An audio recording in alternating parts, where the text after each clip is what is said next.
Estudio, esos son de estudio. Ok. Vamos a arrancar con la unión con unidad y voy a leer lo que ustedes ya leyeron para la gente de internet que nos lo pidieron. Dice, afirmamos que la unidad visible de la iglesia en la verdad es el propósito de Dios. La evangelización también nos invita a la unidad, puesto que la unidad fortalece nuestro testimonio. Así como nuestra falta de unidad menoscaba nuestro evangelio de reconciliación. Reconocemos, sin embargo, que la unidad organizacional puede tomar muchas formas y no necesariamente sirve a la causa de la evangelización. No obstante, los que compartimos la misma fe bíblica debemos estar estrechamente unidos en comunión, trabajo y testimonio. Buenas palabras. Confesamos que nuestro testimonio ha estado a veces marcado por un individualismo pecaminoso y una duplicación innecesaria. Nos comprometemos a buscar una unidad más profunda en la verdad, la adoración, la santidad y la misión. Urge el desarrollo de una cooperación regional, funcional y para el avance de la misión de la Iglesia, el planteamiento estratégico, el ánimo mutuo y el compartir de recursos y experiencia. Quiero arrancar desde la persona que nos enseña a estar unidos. Uno de los deseos más profundos de nuestro Señor, lo que está metido en el corazón, profundamente en el corazón de Dios, una de las oraciones más apasionadas que nuestro Señor Jesucristo jamás hiciera, la oración más larga que nuestro Señor Jesús hizo, está escrita en Juan 17. Usted lo recuerda allí donde está el Señor Jesucristo antes de morir en la cruz y claro, antes por lo tanto de regresar al cielo. Iba a ir a la cruz, no se había ido, era antes de regresar al cielo. Está el Señor en Juan 17 y habla con su Padre Celestial. ¿De qué habla? Habla alrededor de 26 versículos donde nosotros encontramos una oración maravillosa, profunda, que merece toda la atención detallada. Note que el que hace la oración es Jesús. Jesús está orando y ¿qué está diciendo en esa oración? Dice, es tan profunda porque debe mirarse quizá frase por frase y guardarla en nuestro corazón. Nuestro Señor dice muchas cosas, pero la esencia de esa oración, lo que brota de su corazón, es que usted y yo y todos los cristianos verdaderos, los renacidos en el Señor, que aman a Jesucristo, que aman la verdad, seamos una sola cosa. Y esta serie, este estudio de hoy es Seamos uno. De eso se trata. Todo ese capítulo, esa gran oración del Señor es que seamos uno. Note la relevancia del tema que vamos a estudiar hoy. Hoy voy a dar un espacio, si usted quiere hacer algún tipo de pregunta, debido a que el tema de hoy es un tema un poquito vasto. Si usted quisiera compartir algún tipo de pregunta, hoy podríamos tener un tiempo de pronto de respuesta, dependiendo del tiempo también cómo evolucionemos. Juan 17, del 21 al 23 dice, y ahí está en la pantalla, dale. Juan 17 dice, para que todos sean uno. Note cómo arranca, para que todos sean uno. Padre, así como tú estás en mí y yo en ti, permite que ellos también estén en nosotros, para que el mundo crea que tú me has enviado. Nota los detalles de lo profundo de cada coma, hasta donde va cada signo de puntuación, lo que quiere estar diciendo el Señor, que el mundo debe creer porque somos uno, como ellos dos son uno, ¿sí? Hasta ahí vamos. Yo les he dado la gloria que me diste para que sean uno. Note que el Señor toma una acción y es darnos su gloria para que seamos uno. Así como nosotros somos uno, yo en ellos y tú en mí. Permite que alcancen la perfección ¿en qué? En la unidad. Note la relevancia de lo que está diciendo el Señor, en la unidad. Y así el mundo reconozca que tú me enviaste y que los has amado a ellos tal como me has amado a mí. Note que el mundo nos va a creer si somos uno. Si somos uno en nuestro matrimonio. El mundo le va a creer a su matrimonio si usted es uno con su esposa. No estoy hablando solamente de la parte eclesial. El mundo le va a creer si usted es uno con su hijo, con su hija. El mundo le va a creer si usted es uno con la empresa que trabaja. Si usted está trabajando con una empresa, Usted debe ser uno con esa empresa. Ve la manera como el Señor está contando, no está diciendo algo eclesial, está dando un parámetro de vida. Y eso por eso tiene tanta relevancia la unidad.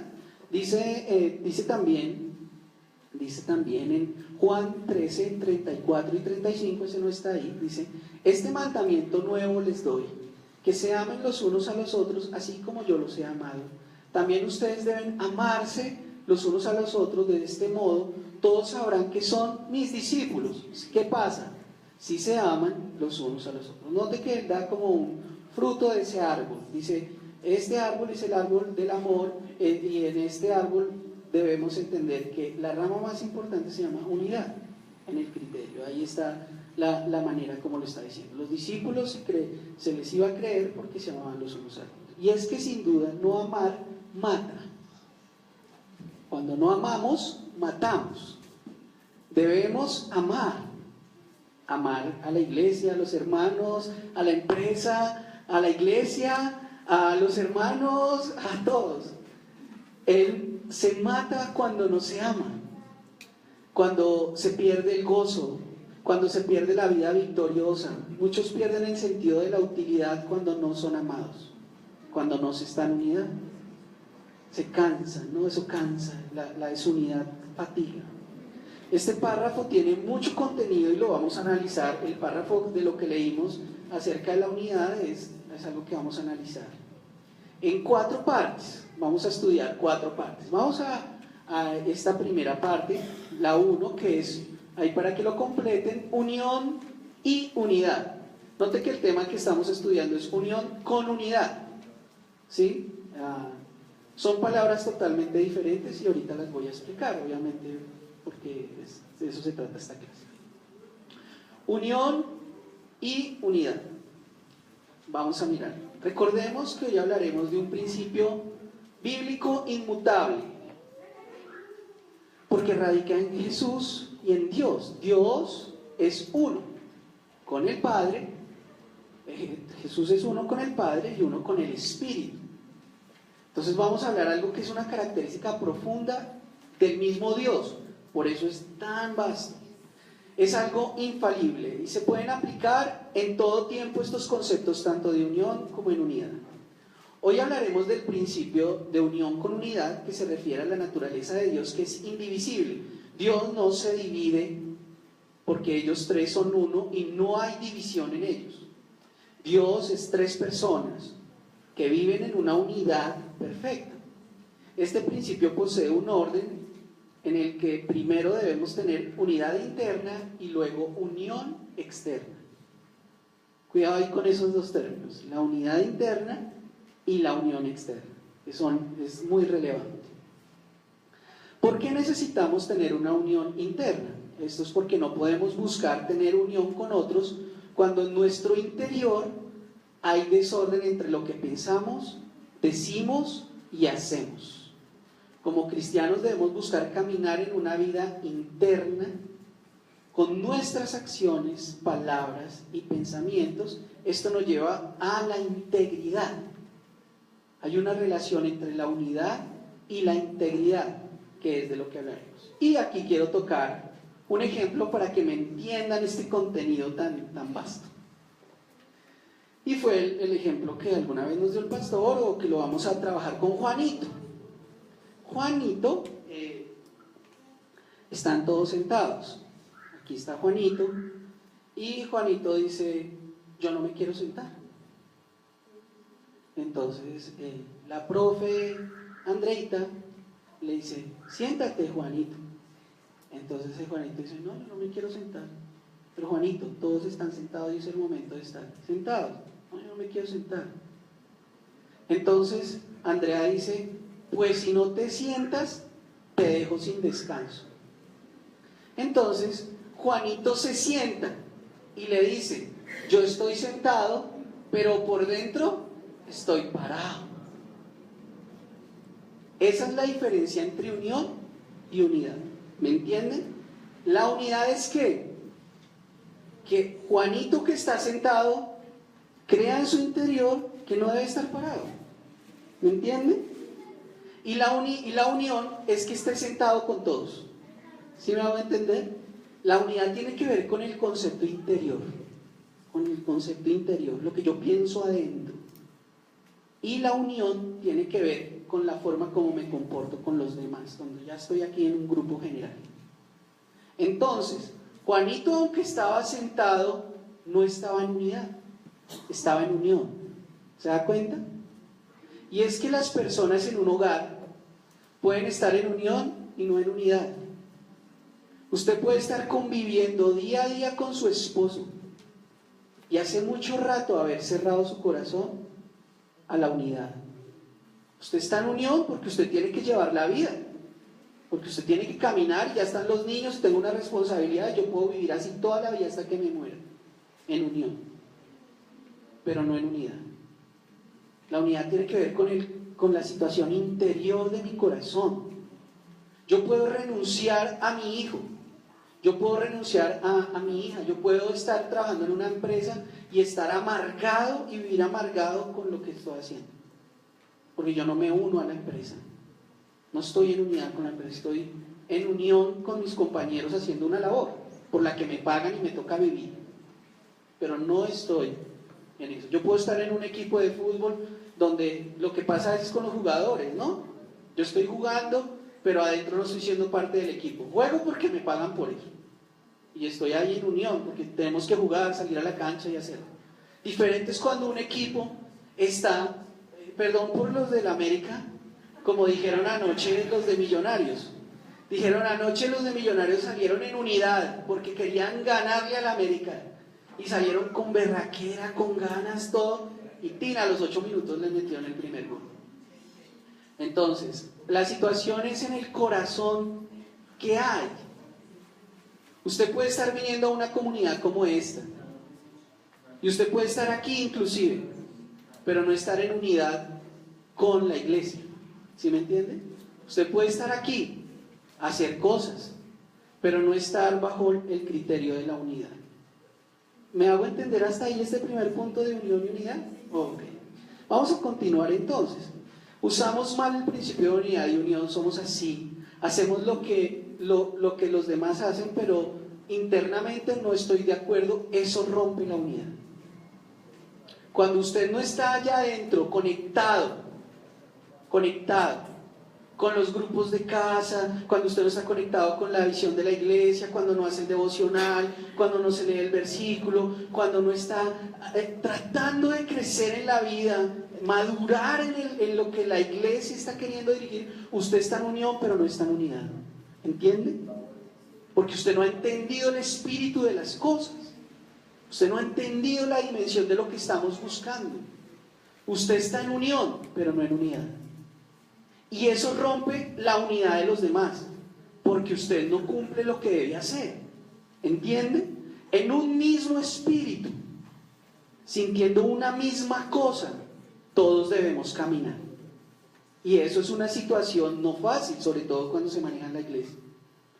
La unidad, según el diccionario de la Real Academia Española de la Lengua, nos dice que es algo imposible de dividirse o de separarse, algo íntegro y completo. La unidad es la fuerza interna que mueve a la unión externa. Eso está ahí en el PowerPoint. Y la unión es el hecho de juntar dos o más cosas en una sola cosa.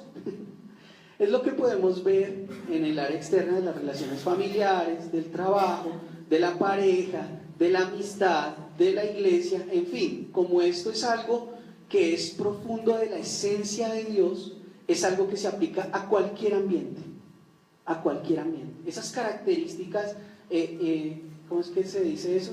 Las características de Dios que son completas se aplican a cualquier tipo de ambiente.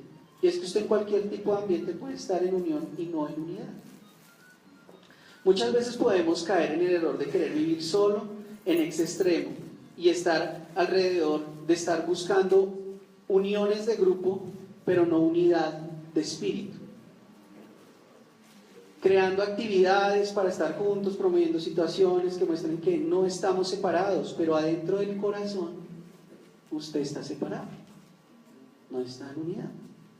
Una de las cualidades más importantes que el cristiano debe desarrollar es la integridad. Hablamos de integridad y pensamos en una persona recta, responsable y sin fallos, pero la integridad es mucho más. La palabra integridad proviene de la raíz entero, intacto, sin tacha y sin defecto. Ser íntegro debería de ser una manera diaria de vivir. En ningún momento podríamos estar tranquilos con una vida doble, donde nuestras acciones no reflejan lo que hay en nuestros pensamientos y viceversa. Note, si yo le digo a Juliet que yo voy a llegar a las 9, pero yo llego a las 10, ¿qué estoy mostrando? Que yo no tengo unidad. No, pero ¿por qué? No, porque es que yo demuestro mi unidad, mis principios alrededor de cómo yo actúo, ¿sí? No se trata de ser unido unido allá en una nube. Se trata de que sus acciones muestren lo que usted está diciendo que va a hacer. Entonces usted no solamente puede llegar a no ser íntegro, sino que además de eso, allá en el fondo usted no está en unidad. Es un ejemplo, solamente es una idea como para que me entiendan. La integridad no depende de circunstancias. Vivir una vida íntegra no está basado en la conveniencia de las circunstancias, sino que se mantendrá aún a pesar de la adversidad. Cuando queremos ser íntegros en nuestro interior y caminar en unidad con nuestras acciones, podremos encontrar un momento de conflicto sin duda. Si las circunstancias se toman en contra de pero vivir en integridad es mantener el corazón decidido a hacer lo correcto. Pidamos al Señor que nos enseñe a caminar en unidad y que se demuestre eso en nuestra integridad. ¿Me hago entender? Que usted crea ya en su interior que usted está en unidad, pero además de eso que sus actos muestren su integridad. Y es que lo que usted dice, eso hace. Si usted no lo está haciendo, ni está siendo íntegro ni está unido. Lamentablemente tenemos muchas situaciones alrededor de esto. Entonces Dios en su sabiduría dejó el principio de la unión con unidad. Ambas deben estar entrelazadas entre sí para poder lograr grandes metas y propósitos. Si usted no está en unidad, no vamos a lograr las cosas, porque simplemente usted no ha entendido que está en división. Dice, hay un término que dice divide y vencerás, y es una afirmación fuerte pero cierta. Si lo aplicamos en la palabra dice en Mateo 12:25, dice, conociendo Jesús sus pensamientos, les dijo, todo reino dividido contra sí mismo es asolado, y toda ciudad o casa dividida contra sí misma no se mantendrá en pie. Como vemos, el principio de unión con unidad establece un equilibrio entre la unidad interna y la unión externa. En la palabra de Dios aparece este principio en Mateo 12, 4 y 5, porque de la manera que en un cuerpo tenemos muchos miembros, pero no todos los miembros tienen la misma función, así nosotros, siendo muchos, somos un cuerpo en Cristo y todos miembros los somos de los otros. Ya para ir terminando este punto dice, los verdaderos cristianos somos una sola cosa, como decía su pastor Jairo, o chicha o limonada, pero no en la mitad. Una sola cosa. De las cosas que más fracturan un matrimonio, una familia, una iglesia, un entorno, una labor, es el doble ánimo. La Biblia dice que en el doble ánimo no se puede confiar. Si usted sea cristiano, sea cristiano. Si usted sea mundano, pero no en la mitad.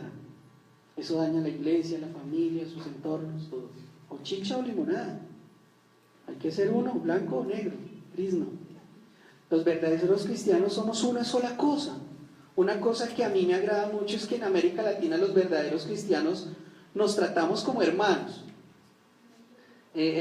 Acá nosotros nos abrazamos. En otras partes del mundo no.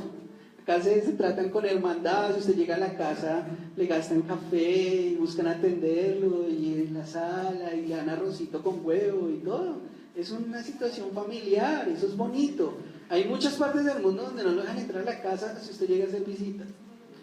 Nos queremos como hermanos, nos abrazamos como hermanos. Cuando llega el momento de la vigilación, nos unimos como hermanos, como dentro de 8 días que tenemos brigada, siempre habrá un residuo de personas extremistas que no se quieren unir a la mayoría del cuerpo, pero en esencia, gracias a Dios, América Latina, la unidad del cuerpo es muy funcional. Y eso que nos quejamos de la situación acá, y ojalá que se mantenga así. La evangelización nos invita a la unidad. No hay como una intención de unir el cuerpo de Cristo como una sola cosa. No hay cosa más hermosa. Lo más hermoso y alegre es cuando la iglesia está unida. Y eso no me estoy refiriendo solamente a una sede. Y lo más deprimente y triste es cuando el cuerpo de Cristo rehúsa unirse. Esto es unidad del cuerpo de Cristo. Vamos al segundo punto. La iglesia debe cuidarse de la institucionalidad o el desarrollo organizacional. Uy, no, eso no suena bien.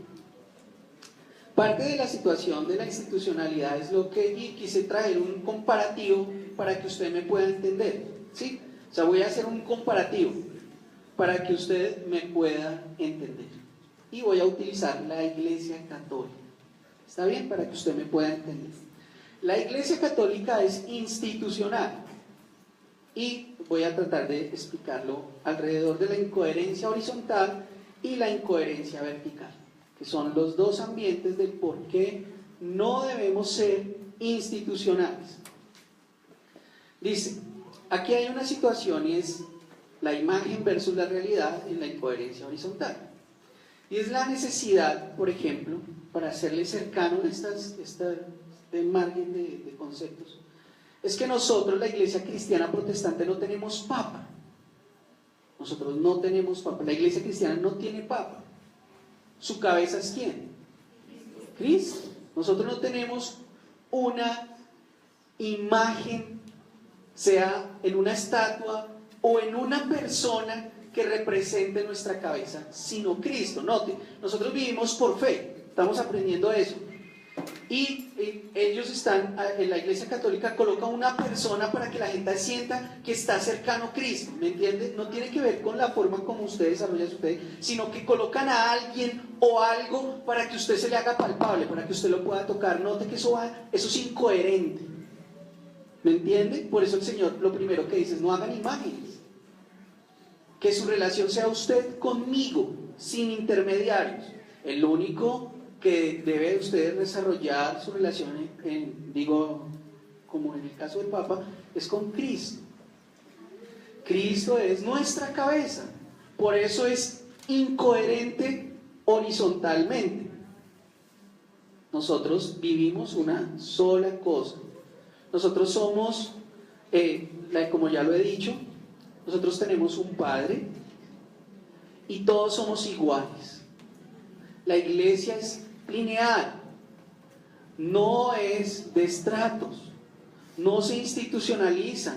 Nosotros reconocemos lugares de servicio, reconocemos ministros, pero en la mirada del Señor todos somos iguales, desarrollamos diferentes labores, de acuerdo al llamado, de acuerdo al reconocimiento que se da, pero de acuerdo a eso todos tenemos el mismo valor, no hay un valor superior. Todos somos iguales, inclusive Cristo dice: yo soy coheredero, somos horizontales, con mis hermanos. Ya no los llamo más mis esclavos, ahora van a ser mis amigos, mis hermanos. Todo el que hace la voluntad de mi Padre es mi hermano. ¿Notan? Él nos coloca coherederos iguales junto a Él. Lo adoramos por lo que reconocemos de Él, pero ante el Señor está el Padre y después nosotros. Somos una sola familia, iguales, no se estratifica, no se hace eso, todos somos iguales. La iglesia no se divide por dinero o no, por oportunidades o no, por grados de sapiencia o no. La iglesia es para todo el mundo, somos iguales. En la iglesia somos todos iguales. La institucionalidad es algo incoherente. ¿Por qué? Porque se hacen imágenes que hagan cercano a la persona de Dios versus la realidad que necesita una presencia humana, un dibujo, una escultura o cualquier tipo de presencia para que la persona sienta que sí está cerca de Dios. Eso está mal, es incoherente. Dejando al lado la prioridad del crecimiento de la fe personal y la búsqueda de Dios individual. Se busca hacer imágenes, se busca hacer algún tipo de imagen o escultura para representar a Cristo. El líder, nosotros en la iglesia cristiana no tenemos papa y no tenemos un líder visible, sino invisible, Cristo. No hay estructuras organizacionales, porque se han dado muchas discusiones sobre esto alrededor de las denominaciones y movimientos, que bajo algo que se llamó la incoherencia se metieron algunos obligados por gobiernos, obligados por la organización gubernamental a desarrollar organizaciones, pero no era en el principio no era así. Otras causas son la hipertrofia de los mandos medios, la situación de por qué no tenemos una situación incoherente dentro de la Iglesia Católica, la comunicación deficiente, la ambición, la codicia, la corrupción, abusos, privilegios, secretismo, intrigas, soberbia, servilismo, se derivan de todos esos objetivos de la institucionalidad de una iglesia como es la católica. La posmodernidad, el individualismo, la fragilidad, el subjetivismo, la miopía, el secularismo, el cientifismo, el consumismo, el hedonismo, son cosas que han caracterizado las organizaciones las iglesias que se desarrollan institucionalmente. Es una situación donde se quita al Señor en la relación, eso que sin ver, si me hago entender alrededor de eso, sin ver yo puedo seguir a Cristo por hacer situaciones de instituciones que me ayuden a mí a seguir al Señor. Si me hago entender un poquito con esto. La organizacionalidad. ¿Por qué desconfiar de la organizacionalidad? La organizacionalidad, y quiero hacer una aclaración aquí, tiene que ver mucho con el sentido empresarial de la iglesia. Hay que tener mucho cuidado con eso, con el sentido empresarial, de convertir a la iglesia en una empresa. Y quiero aclarar algo alrededor de este punto de la organizacionalidad y la institucionalidad. Nosotros nos reunimos alrededor de conferencias, o sea, la iglesia TDF 72 es parte de SEDECOL. ¿Sí? SEDECOL es la Conferencia Evangélica de Colombia, ¿pastor? En la cual nosotros somos miembros en fraternidad de una conferencia, donde se reúnen pastores en fraternidad y eligen una persona responsable de liderar ese grupo, pero no estamos buscando un papa, ni estamos buscando una persona que represente, digamos, que sea nuestro papa colombiano. No estamos buscando, nos unimos en fraternidad con Misincol, nos unimos en fraternidad con ANME, que es la conferencia bogotana, pero es en fraternidad, nos reunimos en amigos para fraternizar como hermanos. Cuando yo voy a los congresos mundiales no se nombra un papa, se reúne en fraternidad para buscar ayudarnos entre todos a la evangelización mundial, como lo vieron hace unos días, era la prioridad. ¿Me entienden? El sentido es la fraternidad, no la institucionalidad. ¿Sí? ¿Estamos hasta ahí claros con esos términos? Perdón si soy redundante, para que se entienda bien. La organizacionalidad tiene que ver mucho con el sentido empresarial, y esto es peligroso. ¿Por qué? El mensaje de Cristo, su praxis, su palabra, resulta imposible de comprender si no es en el ambiente de la sencillez, el desprendimiento y la confianza en Dios, que se caracteriza sobre todo con los humildes y los pobres. Noten, eso solo basta para que miremos con distancia y precaución todo lo que pasa a veces en la iglesia con los poderes, las riquezas o los intereses de este mundo. La historia de la misma iglesia muestra que cuando abundamos en poderes, riquezas o intereses en el mundo, regularmente la iglesia tiende a desviarse. Chinchi. Tener mucho cuidado con esto. Y sin embargo, la conciencia de la pobreza como elemento constitutivo de la acogida y la predicación del evangelio debe ser cuidadosamente separado de la multitud de manipulaciones ideológicas, sobre todo aquellas que entienden pobreza por algo económico y que por lo tanto anuncian una salvación en términos únicamente materiales o si acaso sociales o culturales. Hay que tener mucho cuidado. Los mensajes que solo son disparos de plata, los mensajes que todo lo quieren llevar el evangelio a ser todo cultural, todo tenemos que hacerlo como lo hace la cultura. Entonces, todo tiene que hacerse como lo está haciendo la cultura para poder llegar. Hay que tener cuidado con eso. Con los evangelios muy sociales. ¿Me acuerdan la vez pasada que hablamos un poquito sobre el mandato cultural y el mandato evangelístico? No se pueden quitar. Hay gente que tiene demasiados énfasis en mandato cultural, haciéndose social a un grupo de personas que escuchan y les interesa eso. Hay que tener cuidado con ustedes lo saben, con los ministerios que solo son disparos de plata. Cuídense con eso. Únicamente en esto. Una mirada al Evangelio muestra que Cristo quiere acercarse a sanar muchas otras miserias y que la primera de ellas es siempre el pecado. Además, no es pecado ser primero si se trata de ser el primero en el servicio. Usted puede corran a servir. Además, no es pecado ser primero si se trata de ser el primero en el servicio, lo cual muestra el potencial de la bondad de su corazón y la autoridad que usted ha aprendido a recibir. Ojalá podamos tener eso en Embelleciendo la Casa los sábados. Que las personas corren a servir. No lo estamos teniendo. Aunque siempre el cauce del río debe ser firme y organizado, porque la iglesia debe ser firme y organizada, porque un río siempre lleva un cauce, pues cuando no tiene se llama inundación, ¿verdad? Cuando el río se sale, se desborda, gracias, se produce una inundación. La iglesia siempre, el río del Señor debe ir por un cauce organizado, sin duda alguna. Una expresión del fruto que ya ha dado la obra del Espíritu Santo en la comunidad y al mismo tiempo lleve un cauce abierto a nuevas obras, inspiraciones y perspectivas, sin duda alguna. El río corre y el cauce es firme, se necesitan mutuamente, aunque siempre está claro que el cauce está en función del río. Y esto lo hago así. La iglesia tiene que ir organizada, sin duda.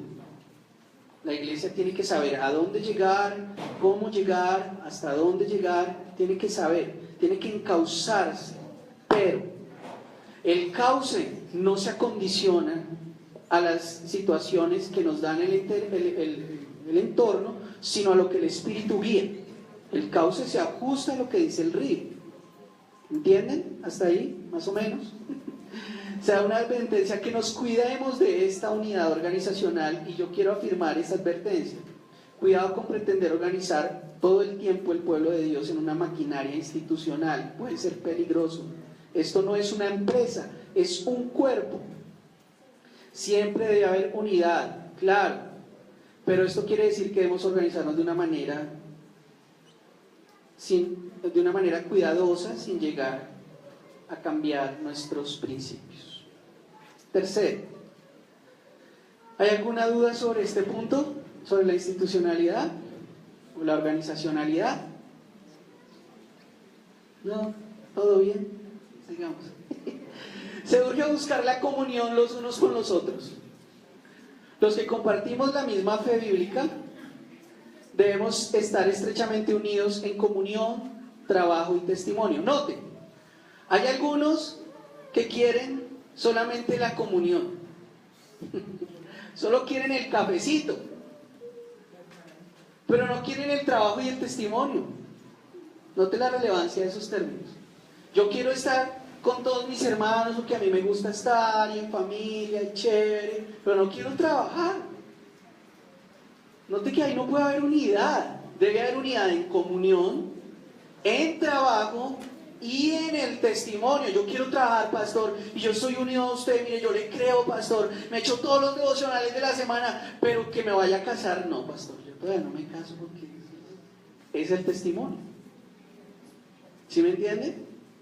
Yo, pastor, no voy a dejar de fumar, pastor, porque estoy creciendo, y eso, usted debe crecer en comunión, en trabajo y en testimonio, para que su unidad sea firme. Debe crecer en eso. Debemos crecer en esas tres ambientes. Mis amigos, debemos buscar estar estrechamente unidos en comunión, trabajo y testimonio, porque es el deseo del Señor Jesús. Y los que compartimos la fe bíblica de la palabra de Dios debemos no tan solo aceptar la unidad como una teoría teológica, sino buscarla en forma íntima en nuestra ciudad, en nuestra comunidad. Y aunque algún hermano nos rechace, nuestro deber como hombres y mujeres que amamos a Cristo, que amamos nuestro continente, que amamos nuestros hermanos redimidos por la sangre de Cristo, es buscar la comunión del compañerismo, el orar los unos por los otros, el sobrellevar las cargas de los necesitados, porque somos miembros de un solo cuerpo y en lo que creemos debemos comprometernos siempre bajo la intención interior de la unidad. Comprométase usted también a satisfacer el corazón de Dios y comprométase a buscar una unidad en que la verdad, en la verdad, en la adoración, en la santidad y en la misión es algo claro. Y por último, planes. Planes. Y eso tiene que ver con el sentido de la cooperación. La iglesia crece en unidad cuando coopera. Debemos cooperar, tener planes juntos. Debemos cooperar no solamente con nosotros, sino con la región. La iglesia debe unirse a trabajos conjuntos de la región. Ahorita vienen unos eventos grandes. Viene el evento de las misiones de Comiván, que es mundial, que va a ser aquí. Viene el evento de, creo que van a unir muchas cosas aquí. Creo que tú también estás en eso, ¿verdad, pastor? Lo de Luis Palau. En lo de Luis Palau viene la unión donde nos unimos para compartir con eventos de la región. La unidad, debemos tratar de estar unidos en la misión de proclamar el nombre de Jesús, no solamente con nosotros. Fue, por ejemplo, algo que buscamos el año pasado con el evento de Navidad, y fue unirnos con otra iglesia de nuestra misma ciudad, cercana, familiar, que era el TDF del Norte. Entonces, eso debemos procurar. ¿Dudas? ¿Preguntas? ¿Inquietudes? No, oremos.